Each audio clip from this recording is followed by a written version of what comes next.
Հարցը հերթը Սերգեյ Բագրատյանինն է։ Շնորհակալություն։ Վարչապետ, իմ հարցը հիմնականում վերաբերում է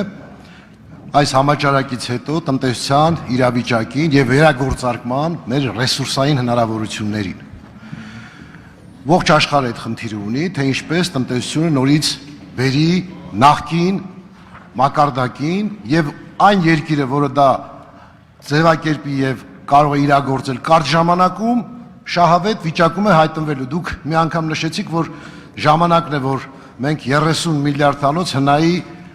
ռեժիմ մտնենք, օգտվելով այս համաճարակի հնարավորություններից։ Համաձայն եմ, որ կան նման հնարավորություններ։ Հիմա կուզենայի ձեր մոտեցումը արդեն կոնկրետ գյուղատնտեսության ոլորտի հետ կապված զարգացումներին։ Մասնավորապես ես նշեմ պահանջարկը, որ այս պահի դրությամբ 30,422 հայտ կա գյուղացիական տնտեսություններից, որից բավարարվել է այս պահին 5,917-ը 6.5 միլիարդի չափով, մերժվել է 5,059 հայտ, մոտ 9 միլիարդի չափով,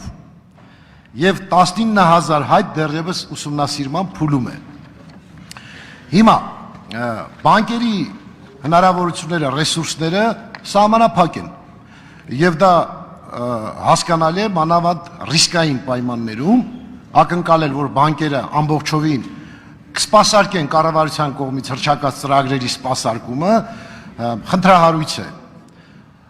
Արդյոք կառավարությունը բավարար հնարավորություն ռեսուրսներ կարող է տրամադրել բանկային համակարգին, որպեսզի մենք կարողանանք տնտեսությունը եւ հատկապես գյուղատնտեսությունը սպասարկել այն ծավալով, որ ծավալով անհրաժեշտ է գյուղատնտեսության մակարդակը բարձրացնել դեռ 1 աստիճան էլ բարձր, քան նախահամաճարակային իրավիճակներ։ Կան նման ռեսուրսներ եւ կառավարությունը քայլեր անում է այդ ուղղությամբ, որպեսզի բանկերը այո ունենան անհրաժեշտ ֆինանսավորում տնտեսության վերագործարկման համար։ Շնորհակալություն։ Շնորհակալ եմ պարոն Բագրատյան հարցի համար։ Գիտեք, դուք ասացիք, որ այն երկրները, որոնք տնտեսություն կբերեն նախկին վիճակին։ Ես ուզում եմ ձեզ ասել, որ մեր քննարկումներում մենք մեզ արգելել ենք խոսել տնտեսությունը նախկին վիճակի բերելու անհրաժեշտության մասին, որովհետև եթե մենք տնտեսությունը բերենք նախկին վիճակին, մենք կհամարենք, որ խոշոր պարտություն ենք կրել։ Մենք պետք է տնտեսությունը բերենք նոր վիճակի, եւ մեր նպատակադրումները այդպիսին են։ Եվ ես ուզում եմ ասել, որ տնտեսությունը նոր վիճակի բերելու գործիքակազմերի մեջ կարող են լինել բազմաթիվ գործիքներ, տարբեր, բայց կա մի գործիք, որը աներկբա է եւ միանշանակ, եւ այդ գործիքը կրթությունն է։ Եթե մենք կրթության ասպարեզում չունենանք լուրջ ներդրումներ, լուրջ զարգացումներ եւ ընդհանրապես կրթությունը չդարձնենք ազգային ապրելակերպ, կրթությունը պետքա դառնա ազգային ապրելակերպ։ Մեզնից յուրաքանչյուրը պետքա իր առաջ խնդիր ունենա, յուրաքանչյուր ամեն հաջորդ օր լինել ավելի հմուտ, ավելի պրոֆեսիոնալ, ավելի բարձր ինտելեկտուալ մակարդակի, սկսած վարչապետից վերջացրած փականակագործ։ Ինչ վերաբերում է գյուղատնտեսության վարկավորմանը, թույլ տվեք ասել, որ ձեր թվերը կարծես թե մի փոքր չեն կամ հնացած են, այսօրվա դրությամբ կառավարության երկրորդ միջոցառմամբ տրամադրվել է 6121 վարկ, որոնցից 6780-ը մինչև 1 միլիոն դրամի եւ 8.8 միլիարդ դրամ ընդհանուր ծավալով։ Եվ ես 3 հանձնարարություն եմ տվել։ Հա, գիտեք, որ այս վարկային պորտֆելների մեջ մոտավորապես կառավարությունը այս երկրորդ միջոցառման շրջանակում 6 միլիարդ ենք չհատկացրել, 6 միլիարդ տրամադրել ենք բանկերին, որպեսզի նրանք վերահասցեագրեն գյուղատնտեսությանը եւ 3 որոշում ա կայացվել, որպեսզի եւս 2 միլիարդ դրամ մենք կտրամադրենք բանկերին, այս անգամ արդեն 50-50 սկզբունքով, այսինքն 2 միլիարդ մենք կտանք, կասենք տվեք վարկեր սկզբունքով, որ 50% ձեր ռեսուրսներից ենք տալիս։ Բայց ես ուզում եմ մի այսպիսի առաջին հասկից տարօրինակ բան ասել, արդյոք քաղաքական հարցը միջոցների սահմանափակություն տենց թեմա չկա ընդհանրապես։ Հարցը ուրիշ տեղ է, արդյոք մենք պահանջարկը 100%-ով պետքա բավարարենք։ Որտեւ ես ձեզ ուրիշ բան ասեմ։ Մենք այսօր երկրորդ ծրագրով գյուղատնտեսության ոլորտում 659 խոշոր վարկ ենք ֆինանսավորել։ Սա ենթադրում է, որ այս խոշոր վարկերի շրջանակներում գյուղատնտեսության ոլորտում կստեղծվեն աշխատատեղեր։ Մենք չեմ կարծում, թե մենք բոլոր վարկային հայտերը պետքա բավարարենք, որովհետև պետքա բավարարենք միայն այն վարկային հայտերը, որոնք հաջողության հասնելու հնարավորություն ունեն։ Որովհետև եթե հաջողության հասնելու հնարավորություն չունեցող վարկը ֆինանսավորում ենք, հետո գալիս ենք ազգային ժողով, դուք բոլորը արդարացիորեն ասում եք, որ գյուղացին էլի ընկավ տոկոսի տակ։ Մենք այսօր ասում ենք 100 շինարարական նախագիծ ենք գործարկում։ Գյուղատնտեսության ոլորտում ներդրումներ են տեղի ունենում։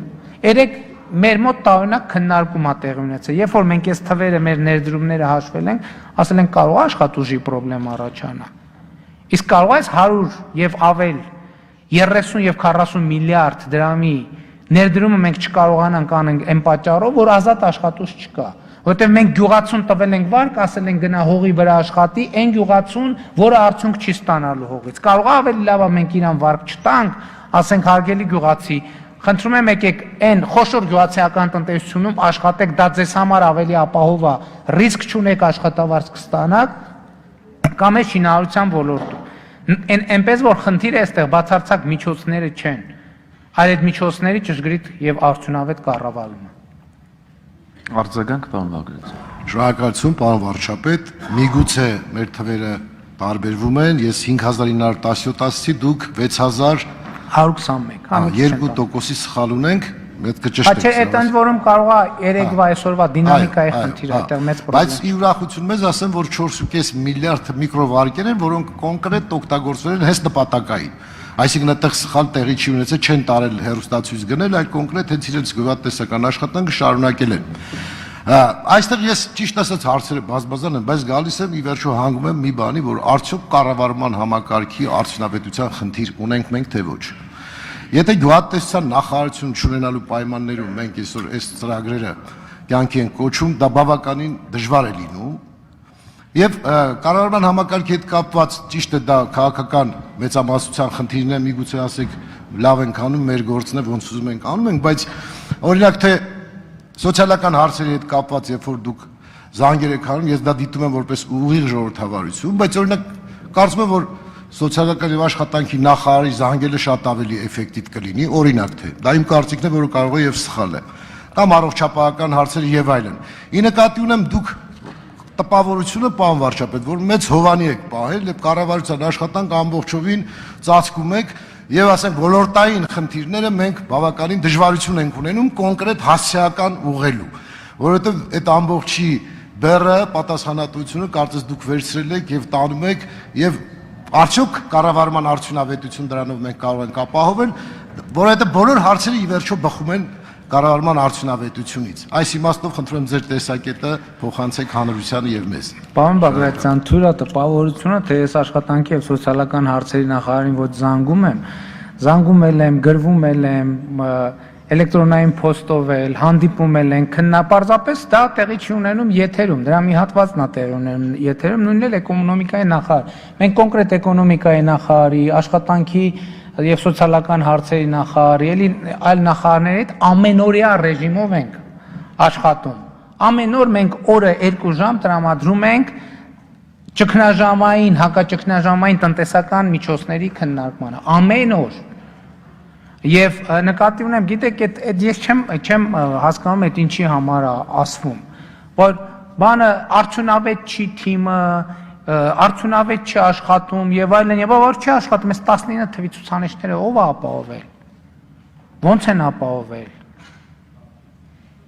Հիմա եթե ես չեմ էլ ուզում բանը սազը առնեմ, ընկնեմ գովեմ,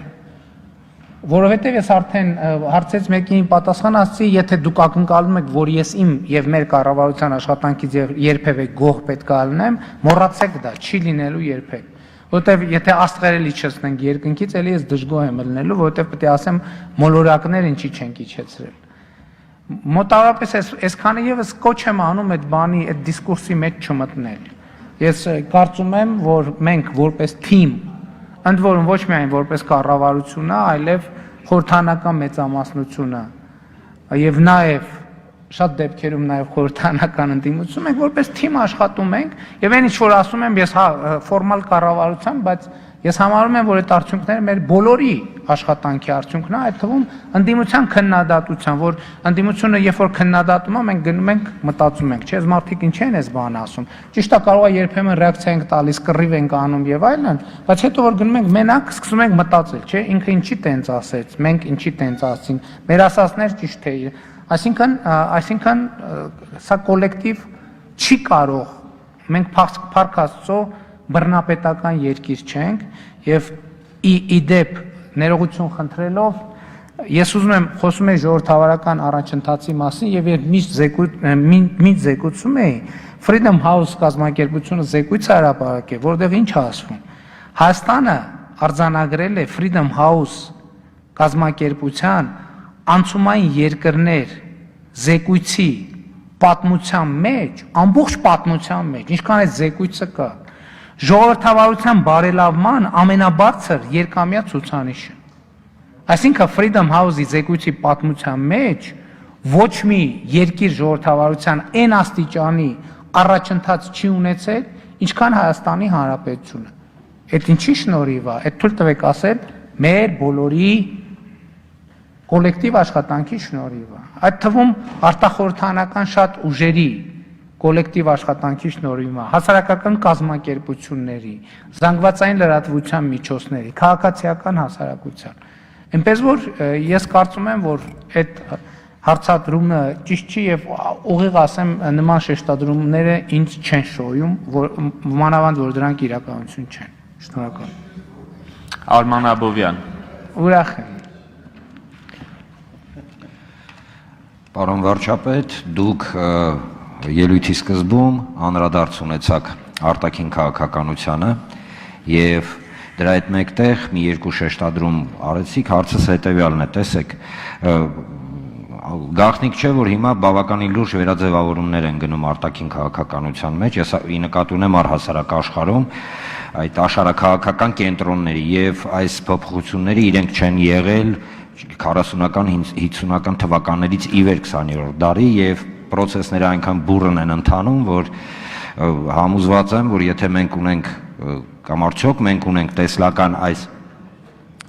իրավիճակին մենք ոնց ենք ադապտացվելու, որովհետեւ այնինչ եղել էր 2019 թվականին կամ այնինչ եղել էր 3 ամիս առաջ, նույնիսկ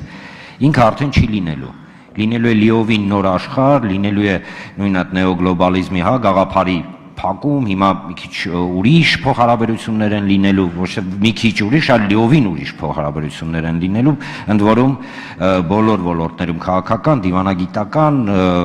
տնտեսական եւ այս կամ այլ կերպ այդ բոլոր վերաձևափոխումները համաշխարհային թե կենտրոնների փոխհարաբերությունների, թե առհասարակ իրենք ուզենք թե չուզենք մեզ համ առնչվելու են, համ ինչու ոչ կարող է նաև ներկայացնել որոշակի առավելություններ կամ վտանգներ, գոյություն ունի տարգետավորված որոշակի մի, չգիտեմ, վերլուծված ուղղություններ կամ գործողությունների նախագիծ այս ամենի շուրջ։ Ի նկատի ունեմ գլոբալ առումը, որովհետև եթե մենք հաշվի չառնենք այս ամենը, ապա որքան էլ աշխատենք ներքին, չգիտեմ, տնտեսական եւ սոցիալական իրավիճակը շտկելու, մենք պարզապես չենք կարա։ Շնորհակալ եմ շատ։ Արտաքին քաղաքական ընդհանրապես շատ կարևոր եմ համարում, որ այս ճգնաժամի ընթացքում մենք մի քանի առիթներով արձանագրել ենք, որ ճգնաժամից առաջ մեր որդեգրած ռազմավարությունները փոխելու կարիք չկա։ Ռազմավարական մոտեցումները, մասնավորապես ճգնաժամից առաջ մենք տնտեսության զարգացման հիմնական գործոն համարում էինք եւ սոցիալական խնդիրների հաղթահարման հիմնական գործոն համարում էինք աշխատանքի խրախուսումը, հիմա էլ համարում ենք աշխատանքի խրախուսումը եւ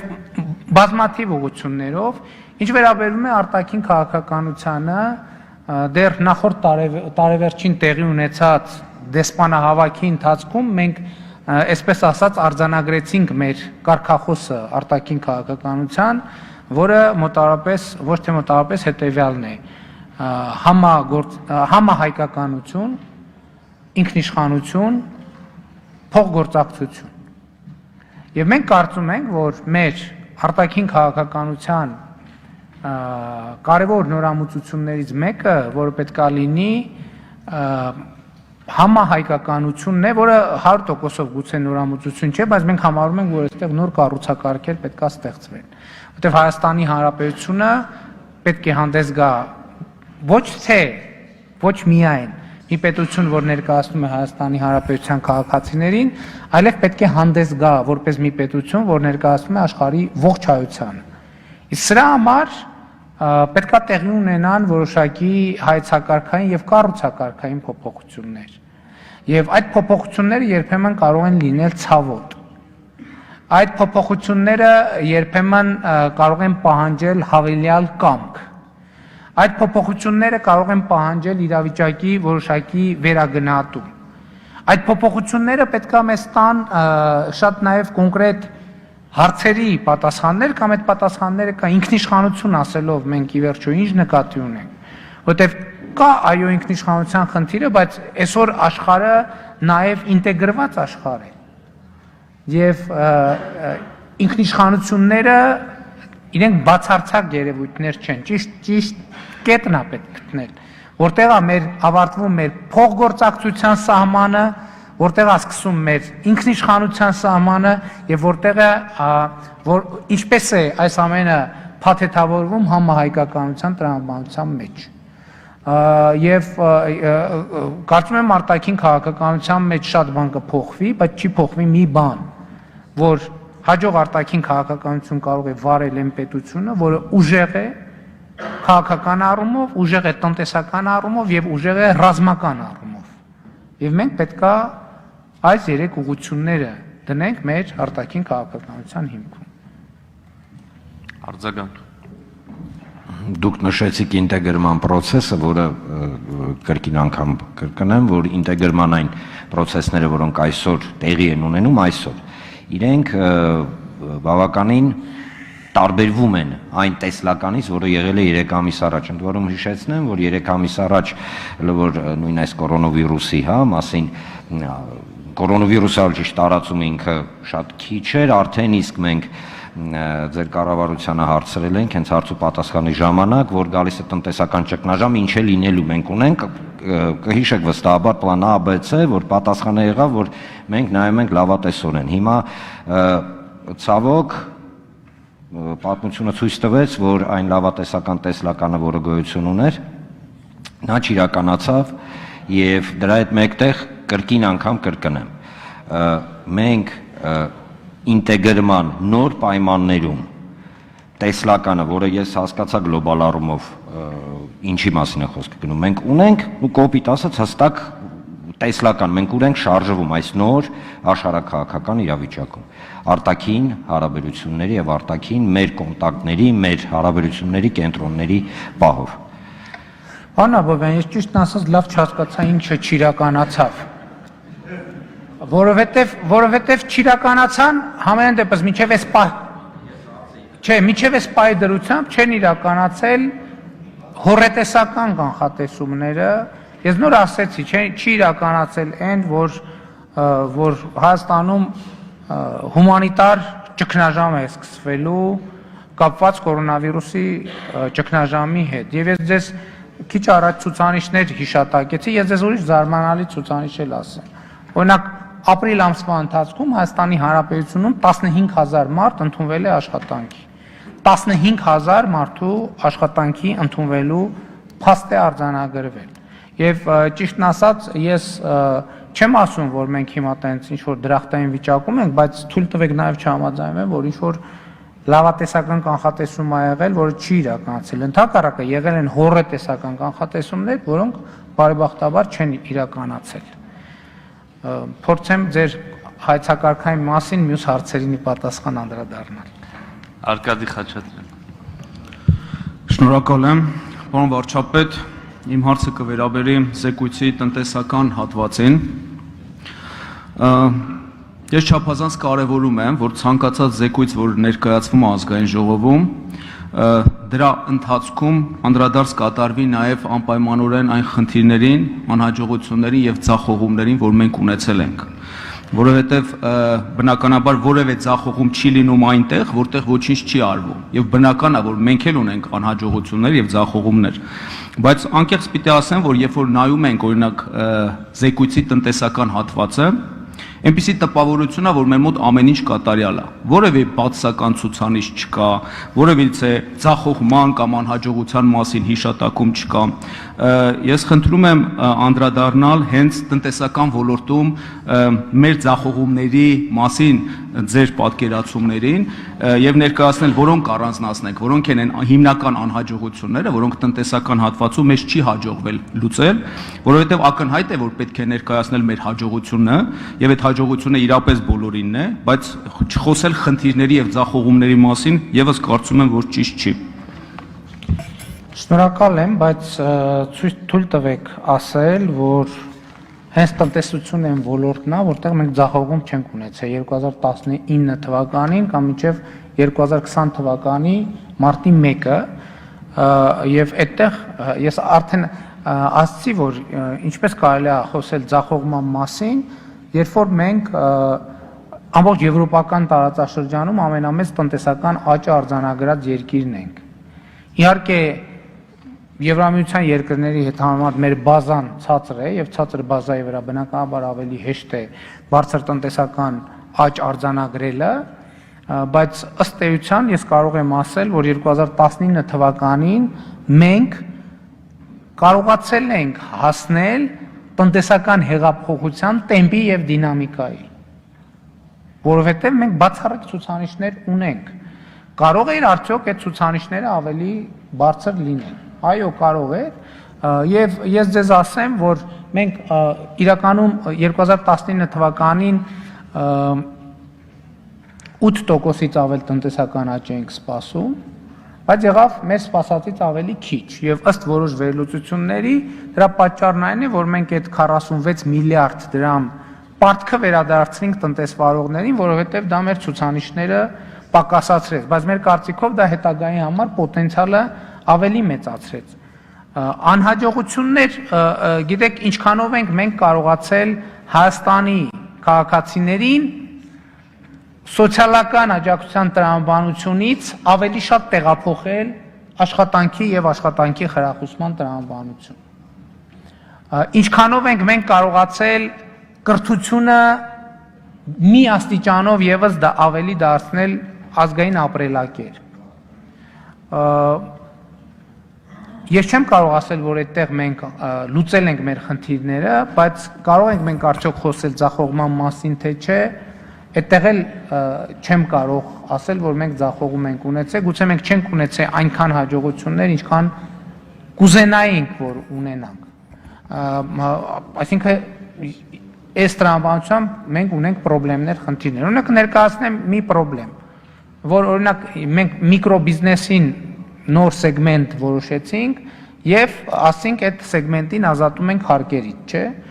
Ասենք մենք ունենք դեպքեր, երբ որ մարդը իր ընկերությունը 5 տարբեր մասի է բաժանում, որ տեղավորվի միկրոբիզնեսի մեջ ու որ հարկ չվճարի։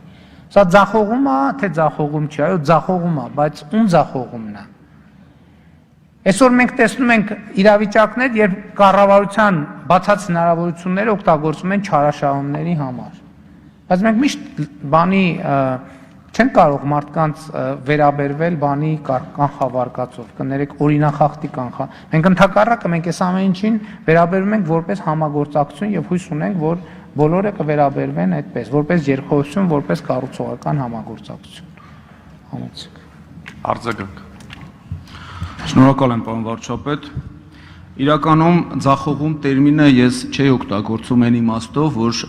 ինչ որ պետքա գտնել այդ պատասխանատու, պատժել, ինչ որ ոլորտում ձախողում, նկատի ունեմ մեծապես այն հիմնական անհաջողությունները եւ այն բացասական ցուցանիշները, որոնք եւս կան այդ դրականների կողքին եւ որոնց շտկման ուղղությամբ բնականաբար պետք է քայլեր կատարվեն։ Դրանք իրապես վստահեցնում եմ, որ շատ են, ես կփորձեմ նաեւ ելույթի ընթացքում անդրադառնալ նաեւ բացասական կողմերին եւ նաեւ խնդիրներին, որոնք մենք մենք ունենք, որոնց ուղղությամբ ըստիս պետք է քայլեր կատարվեն։ Այդուհանդերձ օրինակ գոհացուցիչ եք համարում օրինակ ուղղակի ներդրումների զուտ հոսքի ծավալները, որ մենք ունեցել ենք։ Գոհացուցիչ եք համարում արդյոք կապիտալ ծախսերի թերակատարման բանը, թեև օբյեկտիվ նաև կողմեր էլ ունի այդ հարցը, թեև սուբյեկտիվն էլ կա։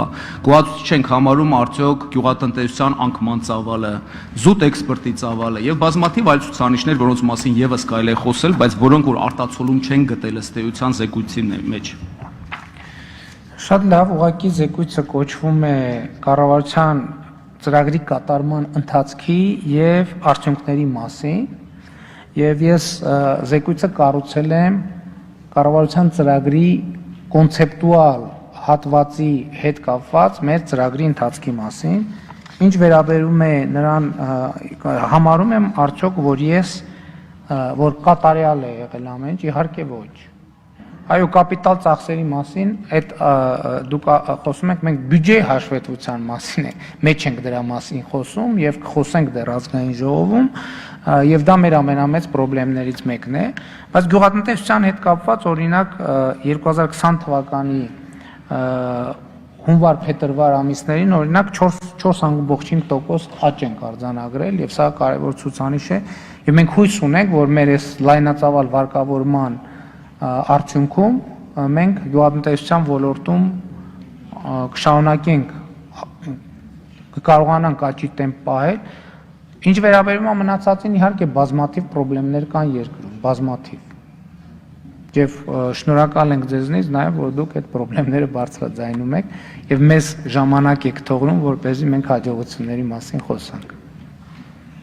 Միքայել Մելքոմյան։ Շնորհակալություն, պարոն վարչապետ, անդրադառնամ նախորդ իմ գործընկերոջ կողմից բարձրացված հարցերին, քանի որ 19 թվականի կատարողականն ենք քննարկում եւ ես երեք այսօր նայեցի օտարերկրյա ներդրումների պաշտպանության մեխանիզմների զարգացումը, որը կառավարության գործունեության ծրագրի միջոցառումների ծրագրում նախատեսված է, այսինքն ոչ թե բյուջեի, այլ հենց ծրագիրն ապահովող միջոցառումների ցանկում։ Հիմա տեսեք թվերը, դուք մի թիվ հնչեցրիք օտարերկրյա ներդրումների մասին, բայց եթե նայում ենք ապրիլի 5-ին հրապարակված վիճակագրական կոմիտեի տվյալներին, դա պաշտոնական թվեր են։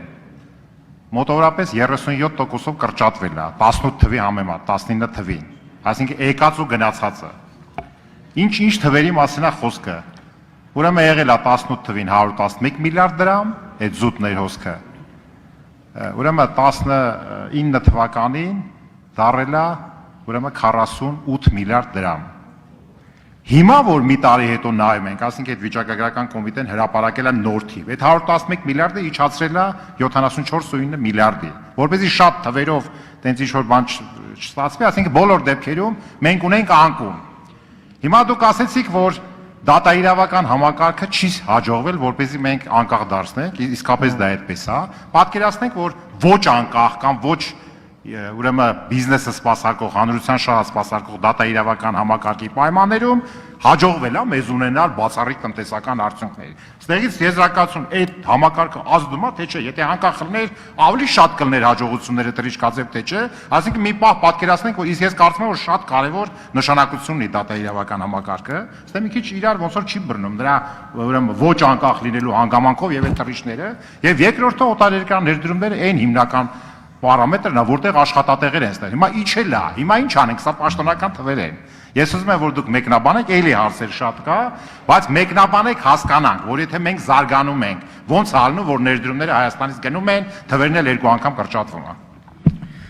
Պարոն Մելքոմյան, ես հիմա ձեզ բերեմ մի հատ շատ հայտնի օտարերկրյա ներդրման օրինակ։ Ժամանակին շատ մեծ աղմկոտ եւ հաջող օտարերկրյա ներդրում եղավ, որի արդյունքում կառուցվեց Հայաստանում Golden Palace հյուրանոցը։ Եվ չգիտեմ Գոնսալո Սանչես Իգուայինը եկել էր Հայաստանում ներդրումներ իրականացնելու։ Իսկ հետո ինչ պարզվեց։ Պարզվեց, որ հիմա այդ գույքը առնվազն Ծաղկաձորի մասում Հայաստանի Հանրապետության սեփականությունն է եւ արգրավել է, նվիրաբերվել է որպես կոռուպցիոն գույք։ Հիմա որ դուք ասում եք 2000 որ թվի մենք կարող ենք ներդրումների, օտարերկրյա ներդրումների կառուցվածքը բացել։ եւ տեսնել, որ այդ օտարերկրյա ներդրումների վերնակրի տակ Հայաստանի կոռումպացված չինովնիկները տարել են իրենց փողերը, պատտել են, այսինչ էսինչանը դարել է Գոնսալո Իուգուային, բերել է Հայաստանում ներդրում արել։ Հա 18-ն է, նույնն է 18-ը։ Հիմա ի՞նչ է տեղի ունենում։ Մենք քանի որ բոլորը հասկացել են, որ հակակոռուպցիոն պայքարը շատ լուրջ է լինելու, նաև Հայաստանից այս ընթացքում փողեր դուրս են բերում այդ նույն մարդիկ։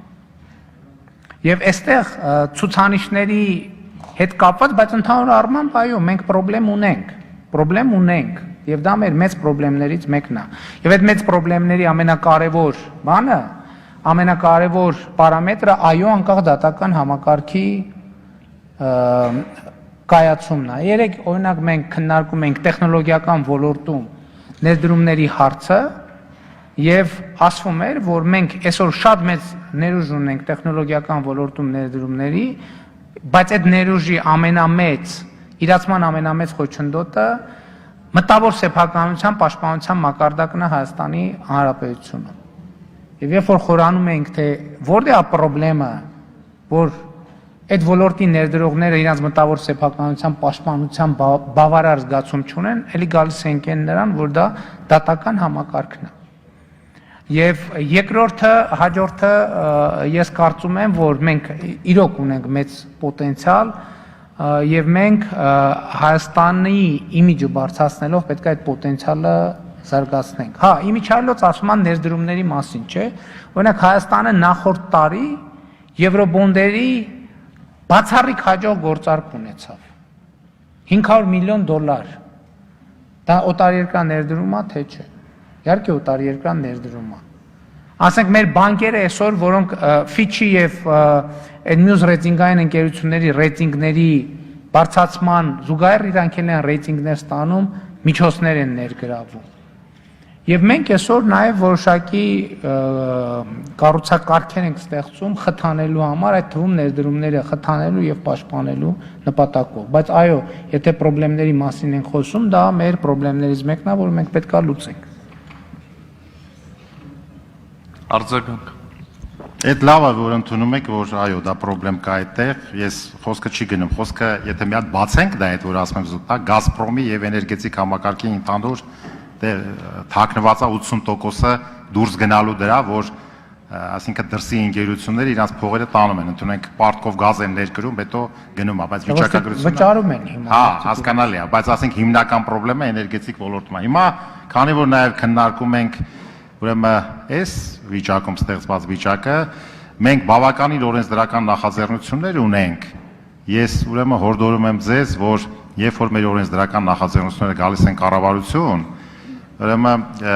եթե ինչու՞մն է խնդիրը։ Օրինակ ես մի օրենքի նախագծի հետ կապված սնանկության հիմա աշխատեցի նախարարներ, փոխնախարարներ, վարչության պետեր, երևի 2 օր զանգում եմ երևի 25 հոգու, որպեսզի մենք կարողանանք թե այսինչ նախարարությունը սենց կարծիք տվեց, Մինֆինը սենց տվեց, ՊԿ սենց տվեց, Էկոնոմ նախը սենց տվեց, այսինքն երբ որ տեղ կա լավ գաղափար, բայց իրավական տեխնիկայի առումով հանկարծ տեսնում ենք, որ ինչ որ խնդիր է, շատ հոգատար եւ ուշադիր լինեն, որովհետեւ այս մեր պարլամենտում միասնական ընդունված մի դեպք եղել է, դա նորմալ է եղել, այս վերջերս դույժերի իջեցման եւ արգելադրման շեմը բարձրացնելու, դա լավ գաղափար է, որպեսզի շարունակություն ունենա եւ լավ գաղափարները չմեռնեն, հենց օրենք չդառած։ Այսինքն այդ համագործակցության ձևաչափը իմ հորդորը ձեզեն է, որպեսզի հանձնարարեք, ոնց որ ասեց կառավարման համակարգում, որպեսզի շատ ուշադիր լինեն, որպեսզի մենք էլ ուշադիր լինենք։ Պարոն Մելքոմյան, եթե վերաձևակերպեմ հայտնի ոչ այդքան հաջող աշակերտվածքը, կարող եմ ասել, որ լավ գաղափարները հիվանդանում են, բայց չեն մեռնում։ Եվ այս վերջերս դուք նախորդ տարի ներկայացրել եք օրենսդրական նախաձեռնություն, որը մեզ համար, կառավարության համար եւ կառավարության տեսակետից ընդունելի չէր։ Բայց հետո քննարկումների, երբ որ մենք քննարկում էինք ունենում մեր հարկային քաղաքականության եւ հակաճգնաժամային քաղաքականության, մեր մոտ ձևակերպվեց առաջարկ, որը մեզ համար ընդունելի էր եւ որը էականորեն տարբերվում էր այն առաջարկից, որը դուք եք արել եւ չափաբաժիններով եւ հայեցակարգային առումով, բայց մենք որոշեցինք, որ որպես մեր համագործակցայնության նշան գանք իրար հետ խառնենք այդ գաղափարները եւ ստանանք ընդհանուր գաղափար եւ կարծում եմ լավ է եւ դա ցույց է տալիս մեր աշխատարվոճը եւ գործելակերպը, այնպես որ կարծում եմ, որ գոնե ձեր մոտ տենց հարց պիտի չառաջանար, որ մենք լավ գաղափարներ շատ լինեն, այո, ավելի ուշադիր կլինենք, Գևորգ Պապոյան։ Շնորհակալություն։ Պարոն վարչապետ, դուք ձեր խոսքում նշեցիք, որ մշակող արդյունաբերությունը աճել է 12%-ով, ընդ որում դարձել է ուրեմն վերջին 12 տարվա մեջ առաջին անգամ առաջատար տնտեսության կառուցվածքում, արտահանումը նույնպես աճել է եւ դրա մեջ կոնյակ, մրգային գինի, խաղող, բուսական ծագման ապրանքներ, դրանք 25, 30, մինչև 70% աճեն ապահովել։ Հիմա այս տրամաբանության մեջ ես կարծում եմ եկեք կապենք նաև ձեր խոսքի մյուս հատվածը, որտեղ նշեցիք, որ մենք ապագայում պետք է ունենանք նոր որակի տնտեսություն։ Հիմա այս նոր որակի տնտեսության մեջ ես կարծում եմ մշակող արդյունաբերությունը պետք է ունենա էական նշանակություն եւ հատկապես կարծում եմ այդ մասով գյուղատնտեսական մթերքների մշակումը։ Եվ հետ կորոնավիրուսային, այսպես ասած, աշխարհում կամ միգուցե նաև դրան զուգահեռ աշխարհում կարծում եմ առողջ մթերքների պահանջարկ կա, շուկայում մեծ է լինելու եւ դա այն հնարավորություններից մեկն է, որի մասին դուք հաճախ խոսում եք։ Տեսեք, այստեղ 3 խնդիր կա. գյուղատնտեսական մթերքների արտադրություն, գյուղատնտեսական մթերքների վերամշակում եւ դրանք վաճառք։ Արտադրության խնդիրը ըստ էության մենք կարծում եմ լուծել ենք գոնե այս պահին, որովհետև գյուղատնտեսական տարին լավն է, ունենք բազմաթիվ հայրենակիցներ, որոնք որ նախկինում չէին զբաղվում դրանով, հիմա զբաղվում են, այս տարի սկսել են զբաղվել։ Երկրորդ խնդիրը ես կարծում եմ, որ մենք պետք է աջակցենք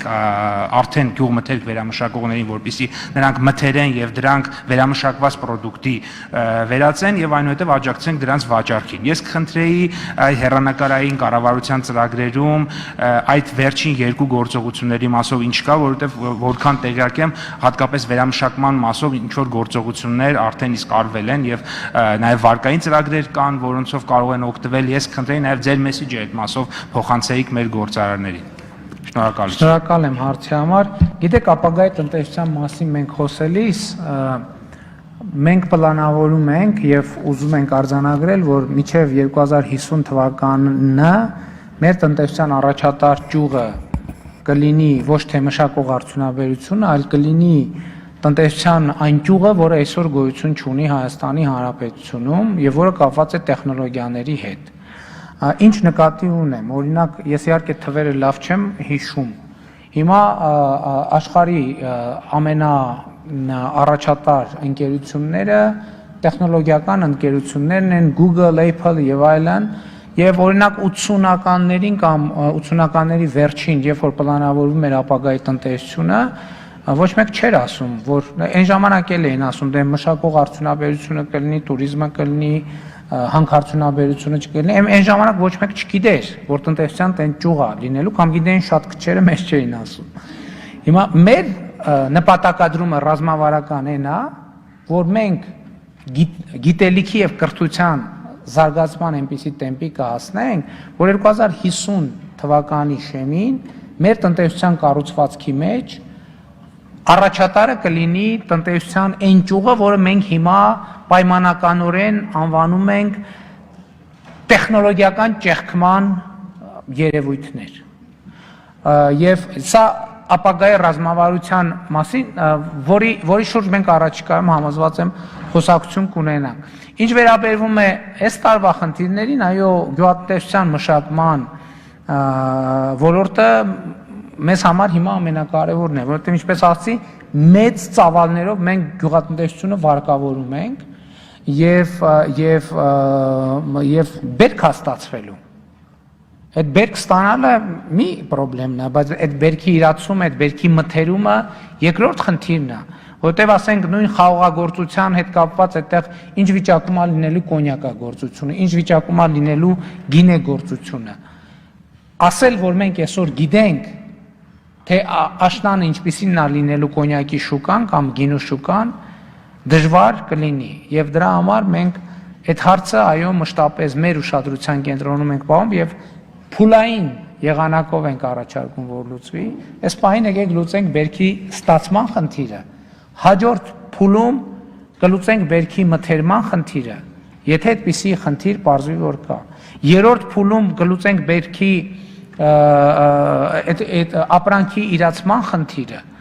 իսկ որ երբ ճգնաժամային աշխարհում մարդիկ շարունակելու են սնվել այդտեղ որևէ կասկած չկա ուրիշ բան թե ինչը ինչ չափաբաժնով են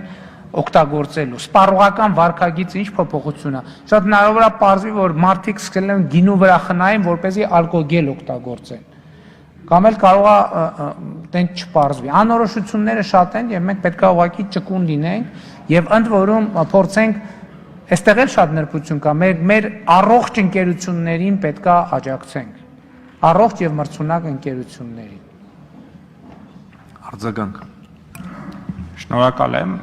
նախ արձանագրենք որ այո կառավարությունը երկու տեսակի գործողություններ է ձեռնարկել այս ընթացքում սոցիալական որոնք որ ավելի շատ միտված էին կարճաժամկետ խնդիրների լուծման եւ տնտեսական որոնք հիմնականում միտված էին ապագայում ավելի մրցունակ տնտեսություն ունենալու եւ այո համաձայն եմ ձեզ հետ որ կորոնավիրուսը ինչքանով մարտահրավեր է եւ ընդհանրապես ցանկացած այսպես ճակերտավոր փոթորիկ այնքանով էլ նաեւ հնարավորություն է եւ այս տրամաբանության մեջ ես կարծում եմ որ այո մենք պետք է այդ աջակցության անպայման պետք է այդ աջակցությունը ցուցաբերենք որովհետեւ այն շուկան որը բացվելու է որի մասին դուք նշել եք եւ այն նպատակը որ մենք ունենք 1%-ի դա ակնհայտորեն այդ շուկաները առաջանալու են եւ այդ պահին մենք պետք է պատրաստ լինենք, ընդ որում պատրաստ լինենք նաև ոչ միայն արտադրություն, այլ նաև ապրանքային մնացորդը, պաշարները, որպեսզի մենք արագ կարողանանք այդ շուկաներում հայտնվել եւ այդ առումով այո շնորհակալ եմ ձեր դիրքորոշման համար, որ պետք է աջակցենք մեր վերամշակողներին, որովհետեւ սա շատ կարեւոր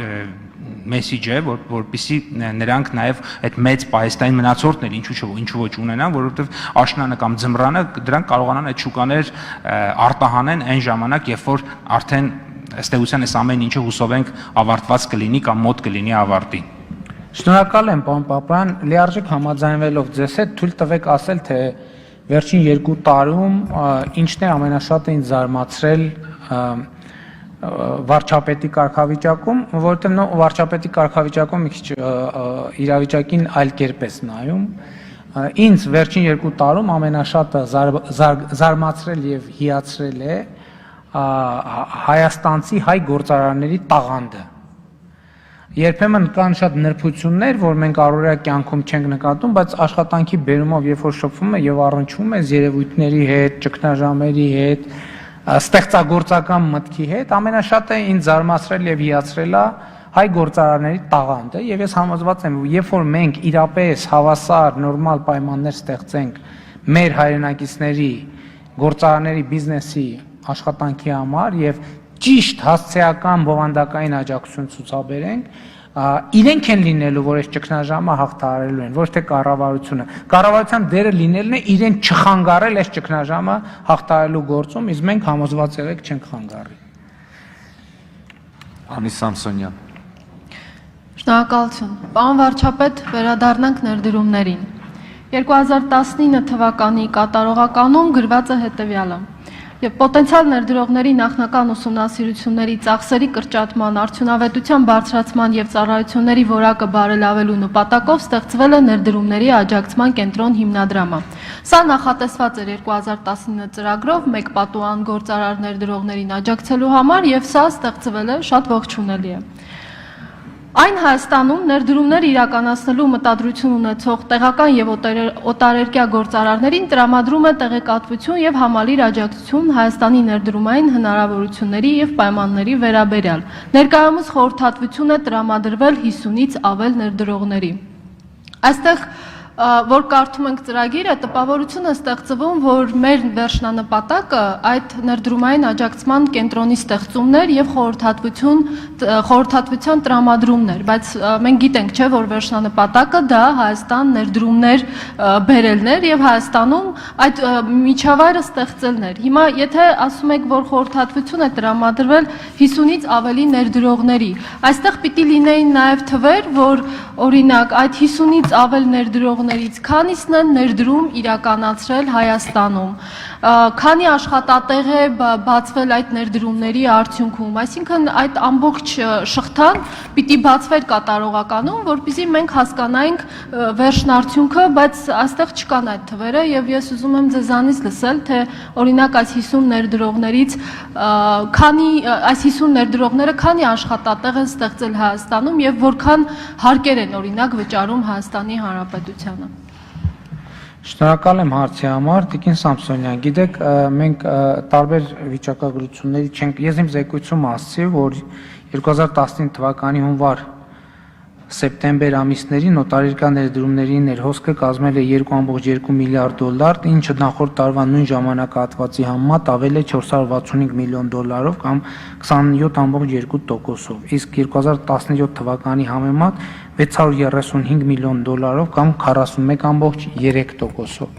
Ես ասացի, որ 2018 թվականի մայիսից մինչև 2019 թվականի դեկտեմբեր Հայաստանում ի հայտ է եկել 87,000 նոր աշխատատեղ։ Ես ասացի, որ 18-19 թվականներին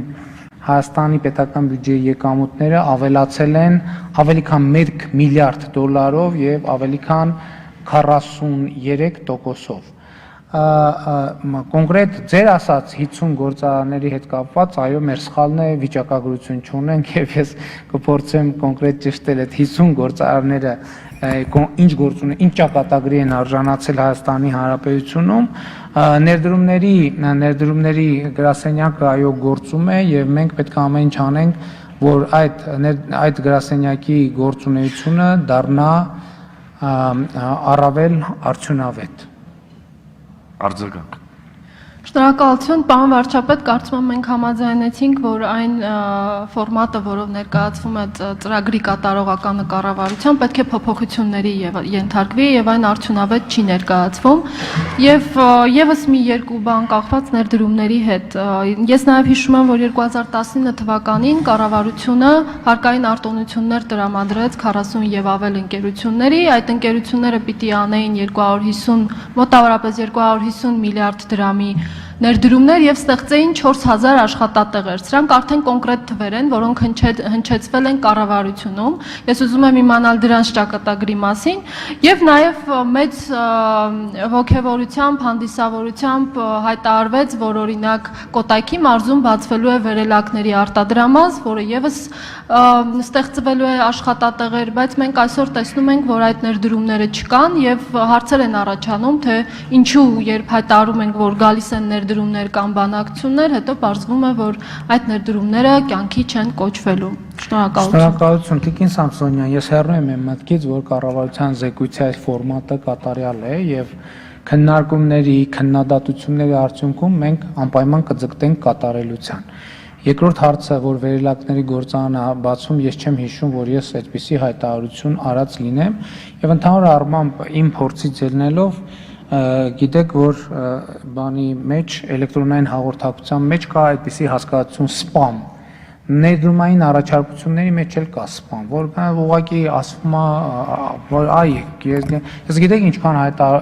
միջնորդավորված բան եմ լսել, որ ասում են, այ մենք ուզում ենք գանք Հայաստանում 3 միլիարդ դոլարի ներդրում անենք։ Մի հատ հին անեկդոտ կար, ասում ասա ինչ գրքեր ես կարդում, ասեմ ով ես դու, ասում ես կարդում եմ Հոմերոս, Սոֆոկլես, Շեքսպիր, ասում պարզա դու ստախոս ես։ Հիմա այդ ներդրումների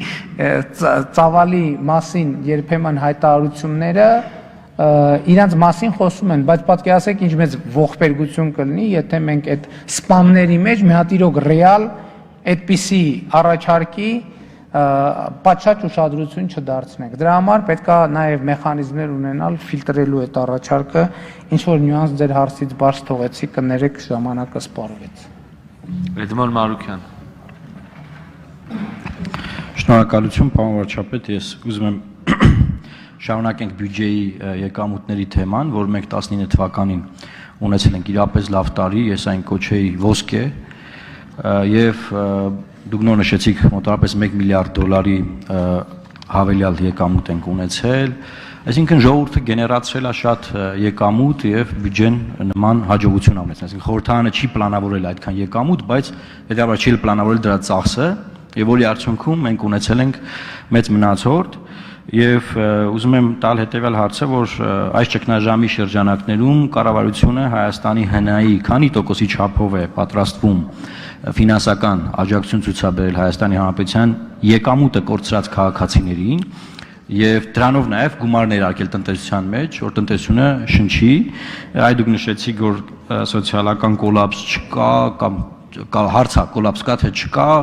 այդ կոլապսը կարող է լինել կամ արդեն կա եւ մյուսը ուղիղ 1 տարի առաջ մենք քննարկում էինք Լուսավոր Հայաստան խմբակցության կառավարության կառուցվածքի տարբերակը, որը մերժվեց։ Այդ տարբերակից փաստորեն ներքին գործերի նախարարությունը պատրաստում է ստեղծել, ազգային անվտանգության ծառայության հետ կապված դեռ բան չկա, բայց ինչ որ խմորումներ կան, Սփյուռքի եւ Գյուղատնտեսության նախարարության հետ կապված էլի մեր առաջարկները ես կարծում եմ հիմա ուժի մեջ են եւ ուզում եմ ձեզ հարց տալ, արդյոք չեք փոշմանել, որ Գյուղատնտեսության նախարարությունը կրճատվել է, ճիշտ է գործառույթները իբր այլ նախարարության են փոխանցվել, բայց կա շատ դուրս դժգոհություն, որ ըստ էության գյուղով զբաղվող մարդու անունը ոչ մեկ չգիտի։ Մի անգամ Հենրի Կիսինջերը լավ բան է ասել, ասում է Եվրամիության հետ խոսելիս ում զանգեմ, հետով այդ մարդը, հիմա գյուղատնտեսության նախարարության կամ գյուղի հետ կապված, գյուղատնտեսության հետ կապված մենք չգիտենք այդ ով է այդ պատասխանատուն, որ այդ մարդուց բաներ պահանջենք, էլի մոտավորապես այդ ձևակերպեմ։ Բայց կարծում եմ, որ երևի թե կառուցվածքի առումով այս մասով էլ վերանայելու կարիք կա, ինչ կարծիք եք։ Բացարձակապես չեմ կիսում այդ կարծիքը, որովհետև անուն ազգանունը կա Տիգրան Խաչատրյան, հեռախոսի համարը ցավոք էս պահին համոզված եմ դուք ունեք։ Եվ մեր ընկալումն այն է, որ գյուղատնտեսությունը էկոնոմիկայի, տնտեսության մաս է եւ շատ կարեւոր մաս եւ մենք գյուղատնտեսության հետ պետք է առաջվենք ընդհանուր տնտեսական հայեցակարգի շրջանակներում։ Ես թույլ տվեք ասել, ես չեմ ասում, որ այս կարծիքը որ ասում եմ, այն վերինացյալի ճշմարտությունն է։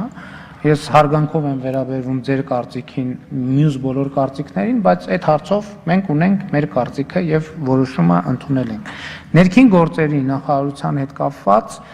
այո կա այդպիսի որոշում, բայց դա ներքին գործերի, եթե նույնիսկ պարզվի վերջում, որ մենք հենց ձեր ասած գաղափարն ենք վերցրել, շատ ավելի լավ։ Բայց իմ կարծիքով մենք այդ գաղափարը վերցրել ենք եւ որոշակի լուրջ մոդիֆիկացիաների ենք ենթարկել եւ մենք ունենալու ենք բոլորովին նոր կառուցվածք, ասում եմ, եթե վերջում պարզվի, որ լիարժեք գալիս ենք ձեր գաղափարին, ես դրանից ավելի լավ կզգամ, որովհետեւ կստացվի, որ մենք ինչքան էլ վիճում ենք, բանավիճում ենք, բայց այնուամենայնիվ իրար լսելու եւ իրար ասածից ռացիոնալ հատիկը վերցնելու կարողությունը չենք կորցրել, ինչի կապակցությամբ կարծում եմ կարելի է շնորհավորել եւ մեզ եւ ձեզ։ Հաջորդ խնդիրը սոցիալական կոլապս, ես այսօր վստահ եմ ասում, Հայաստանի Հանրապետությունում չկա, կամ սոցիալական խնդիրներ, բայց սոցիալական կոլապս չկա, որտեվ եթե լիներ, այսօր մենք դրա մասին կխոսեինք։ Ինչ վերաբերվում է ընդհանուր ինչքան ենք մենք պատրաստվում ներարկել տնտեսությանը։ Մենք տնտեսության մեջ պատրաստվում ենք ներարկել անսահմանափակ քանակությամբ փող, բայց այստեղ շատ հայեցակարգային կարևոր մոտեցում կա։ Մենք այդ փողը պատրաստվում ենք ներարկել ոչ թե որպես սոցիալական աջակցություն, մենք այդ փողը պատրաստվում ենք ներարկել որպես կապիտալ ներդրում, որպես աշխատանքի հնարավորություն։ Եվ այստեղ նույնպես մենք կարող է ունենանք հայեցակարգային բանավեճ, ինչը էլի չի նշանակում, որ ես մեր ասածը կհամարեմ բացարձակ ճշմարտություն, իսկ ձեր ասածը կհամարեմ